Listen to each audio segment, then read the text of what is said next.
Hello, আসসালামু আলাইকুম। Firoz agro ফার্মের পক্ষ থেকে সবাইকে জানাই সালাম ও শুভেচ্ছা। আসসালামু আলাইকুম। আজকে আপনাদের সাথে যে বিষয়টা কথা বলবো সেটা হলো এই যে পেয়ারা বাগানের গাছ লাগানোর নিয়ম এবং গাছটা পেয়ারা গাছ যে লাগাবেন সেটা কত দূর পর পর লাগাবেন এবং কয় হাত পর পর লাগাবেন সেই বিষয়টা নিয়ে আজকে আপনাদের সাথে কথা বলবো। সাথেই থাকুন। আপনারা যারা গোল্ডেন 8, 5 যে জাতের পেয়ারাটাই লাগান না কেন, যেমন আমি একটা ভুল করছিলাম প্রথমত, আপনাদেরকে সেটা বোঝাই। সেটা হলো আমার যে পেয়ারা গাছ দেখতে পাচ্ছেন, এই পেয়ারা গাছ আর এই পেয়ারা গাছ এর মাঝে কিন্তু আমি আরেকটা পেয়ারা গাছ দিয়েছিলাম। আপনারা হয়তো দেখে থাকবেন, আমার আগের বাগান কিন্তু অনেকটা ঘন ছিল। আমার কথা যে 3 হাত 4 আঙুল পর পর আমি কিন্তু গাছ লাগিয়েছিলাম। এই গাছটা এবং এই গাছটা এর মাঝামাঝি একটা, এবং এই গাছ এবং এই গাছ এর মাঝামাঝি একটা। প্রত্যেকটা এই গাছের ওই কোলে একটা গাছ, এই কোলে একটা গাছ, ওই কোলে একটা গাছ, এই কোলে একটা গাছ, মানে গাছটা অতিরিক্ত ঘন হয়ে গেছিল। তার জন্য কিন্তু গত বছর আমি ফল তুলনামূলকভাবে খুবই কম পেয়েছি, একদমই কম, যা বলতে গেলে খুবই কম ফল পেয়েছিলাম এই গাছ অতিরিক্ত ঘন হওয়ার কারণে। আপনারা যারা পেয়ারা লাগাবেন অবশ্যই একটু ভেবে চিন্তে লাগাবেন, কারণ একটা পেয়ারা গাছ লাগালেই হবে না, তার যত্ন নিতে হবে, তার ডালপালা বৃদ্ধির জন্য জায়গা দিতে হবে, তাকে ওষুধ দিতে হবে, ফল তুলতে হবে। গতবার কি হয়েছে, আমার সবচেয়ে বড় সমস্যা হয়েছে যে আমি পর্যাপ্ত পরিমাণে ওষুধ স্প্রে করতে পারি নাই গাছে অতিরিক্ত ঘন থাকার কারণে, আর যার জন্য আমার গাছে পর্যাপ্ত পরিমাণ পোকা এবং প্রচুর ফল আমি তুলতেই পারি নাই, যেগুলো আসলে ওর মধ্যে ঢোকার কোনো লাইন ছিল না। এইবার আমি কিন্তু দেখেন, আপনারা দেখলে বুঝতে পারবেন, এবার কিন্তু আমি পেয়ারা গাছ কিন্তু খুবই ফাঁকা ফাঁকা করে মাঝখানতে একটা করে মেরে দিয়েছি, ওই কলতে একটা করে মেরে দিয়েছি। এইভাবে প্রত্যেকটা গাছে কিন্তু পর্যাপ্ত পরিমাণে জায়গা রেখেছি। এই জায়গা রাখার কারণে কিন্তু আমার এক একটা গাছে কিন্তু অনেক ধরন, ফলে কিন্তু পর্যাপ্ত পরিমাণ ধরন আসছে।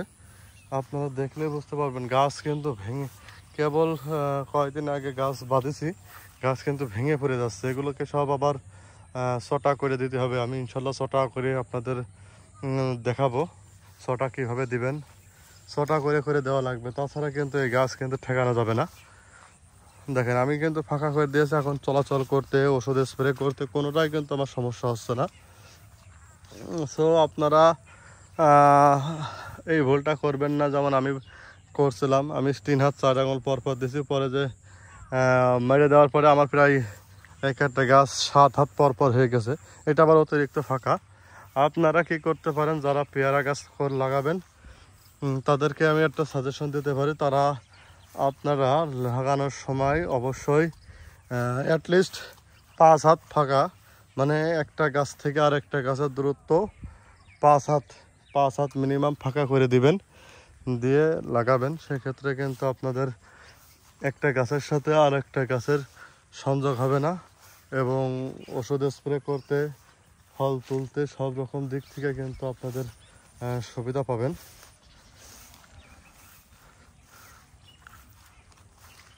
দেখুন একটা গাছে কি পরিমাণ ধরনের গাছ ভেঙে পড়ে যাচ্ছে।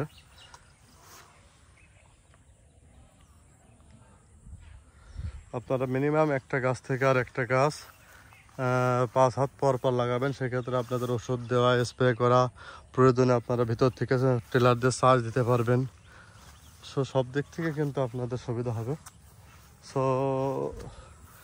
এই বিষয়টা নিয়ে আপনাদের অনেক মতবাদ ছিল যে ভাই কয় হাত পর পর লাগাবো। আপনাদেরকে বলে আপনারা অবশ্যই মিনিমাম 5 হাত পর পর লাগাবেন। সেই ক্ষেত্রে কিন্তু এই যে মাঝখান দিয়ে চলাচল করতে পারবেন, ফল তুলতে পারবেন।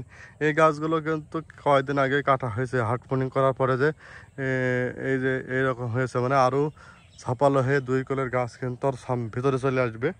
সেই ক্ষেত্রে কিন্তু মোটামুটি বলা যায় যে বাগান ঝাপালো হয়ে যাবে।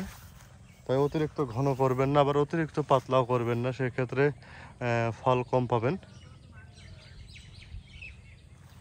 সো আপনারা যারা বাগান করবেন অবশ্যই দেখে শুনে বুঝে বাগান করবেন।